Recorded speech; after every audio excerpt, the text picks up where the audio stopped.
नमस्कार, आज आपण अगदी 10 मिनिटांमध्ये तयार होणारे मऊ लुसलुशीत दुधी भोपळ्याचे पराठे बनवणार आहोत। या ठिकाणी मी एक दुधी भोपळा घेतलेला आहे, स्वच्छ धुवून घ्यायचा आहे। त्यानंतर 2 वाट्या गव्हाचं पीठ घेतलेलं आहे, बारीक चिरलेली कोथिंबीर लागणार आहे आपल्याला, 1 चमचा जिरं किंवा जिरे पावडर असेल तरी चालेल, थोडीशी हळद, त्याचबरोबर 4 ते 5 हिरव्या मिरच्या, थोडंसं आलं आणि लसूण घेतलेलं आहे। याचं आपल्याला वाटण करून घ्यायचंय। चवीपुरतं मीठ लागणार आहे।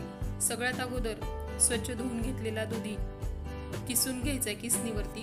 तर किसण्या अगोदर ह्याचं जे पुढचं टोक आहे ते कट करून घ्यायचंय आणि छान किसून घ्यायचा आहे। हा तुम्हाला हवा असेल तर ह्याची साल काढून घेतली तरी चालेल, पण शक्यतो दुधी पौष्टिक आहे आणि हेल्दी आहे भरपूर, त्यामुळे साल काढू नका, असा अख्खाच किसून घेतला तरी चालेल।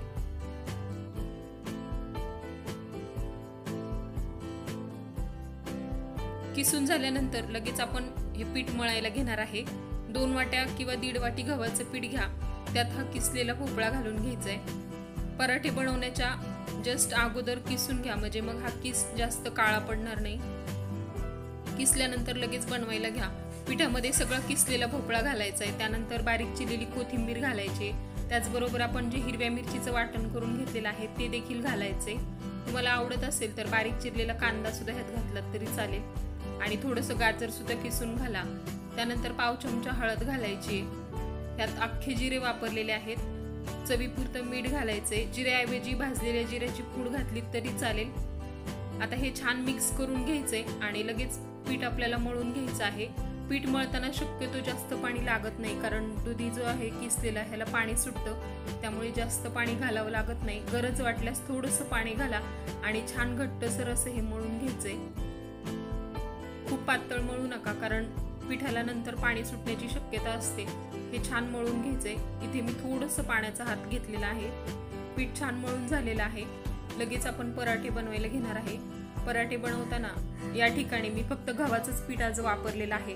तुम्हाला हवं असेल तर ह्यात तुम्ही थोडंसं बेसन पीठ जरी वापरलं तरी चालेल। कोरडं पीठ लावून आपल्याला हे लाटून घ्यायचंय, जसं आपण चपाती लाटतो त्याप्रमाणे लाटून घ्यायचंय। अगोदर थोडंसं लाटायचंय, आतून व्यवस्थित तेल लावून घ्यायचंय सगळ्या बाजूने आणि हे दुमडून पुन्हा तेलाचा हात घेऊन तेल लावायचंय आणि त्यानंतर पराठा लाटून घ्यायचा आहे। या पिठापासून तुम्ही पराठ्याऐवजी पुऱ्या सुद्धा बनवू शकता, पुऱ्या सुद्धा खूप छान होतात। भाजलेले पराठे थोडेसे हेल्दी होतात, पुऱ्या जर बनवल्या तर तेलकट होतात, त्यामुळे या ठिकाणी मी पराठाच बनवलेला आहे, पण पुऱ्या सुद्धा खूप मस्त होतात। जर आवडत असतील तर पुऱ्या बनवल्या तरी चालतील। गोल किंवा स्क्वेअर किंवा मग त्रिकोणी आकारामध्ये हवं तसं लाटून घ्या। त्यानंतर तवा छान गरम झालेला आहे, पराठा मस्त दोन्ही बाजूने खमंग भाजून घ्या, तेल किंवा तूप लावा आणि अगदी छान चविष्ट असे हे पराठे होतात। अगदी 10 मिनिटांमध्ये तयार होतात। थंडीमध्ये मस्त गरमागरम नाश्त्यासाठी हे पराठे नक्की बनवा। खूप पौष्टिक आणि चविष्ट असे हे पराठे झालेले आहेत। व्हिडिओ कसा वाटला ते कमेंट करून नक्की कळवा। व्हिडिओ आवडला असेल तर लाईक आणि शेअर करायला विसरू नका। त्याचबरोबर पहिल्यांदा जर तुम्ही माझं चॅनल पाहत असाल तर स्वातीज किचनला सबस्क्राईब करायला विसरू नका। मस्त गरमागरम पराठा तयार आहे, तुम्ही सुद्धा नक्की बनवा आणि कसा झालाय ते मला कमेंट करून नक्की कळवा।